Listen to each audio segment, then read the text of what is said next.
Assalamu alaikum туғандар. Мен азыр ошол биздин Пасвелиха районунда турам. Көп адамдар эмне өсөт деп сурайт. Мына семичке менен мака кошуп тиккендерди көрсөтөйүн деп атам. Ушул жерде анан суроолор көп. Сугарабы, сугарбайбы? Сугарган маканы мен көрө элекмин. Бул өзү жамгыр менен болот. Мына мака. Көрдүңөрбү? Азыр 1 метр 20 сантиметр. Арасы да семичке мына. Мына семичке. Менин боюм менен теңдери да бар мына. Бул мака суусуз. Мына арык көрүп арык жок.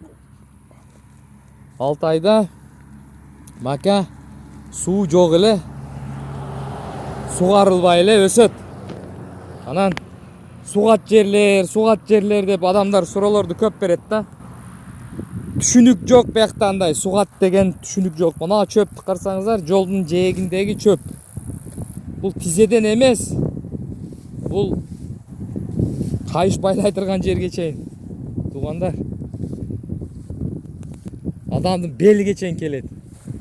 Мунаны көрүңүздөр эми. Мына жердин өзүндө эле жүгөрү ушул мака где-то мен адашпасам 140-130 гектар жерде.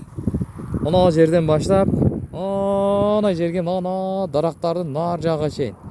Эгерде мен адашпасам, ана даракка чейин 120-130 гектар бар да мына жерде.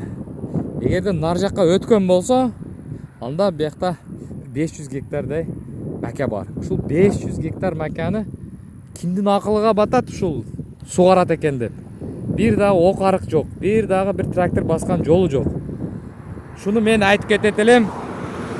Баягындай суроо бергендерге эч нерсе өспөйт, ал жакта суук дегендерге, туугандар өсөт.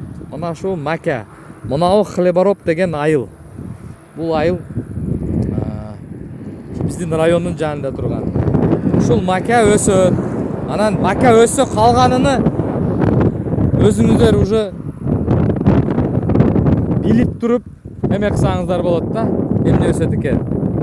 Достор, кыскасы мака кызыккандарга мына мака. Ошол баягы эле жүгөрү. Баягы эле мака, баягы эле жүгөрү. Достор, саламатта болуңуздар. Маалымат сиздер үчүн.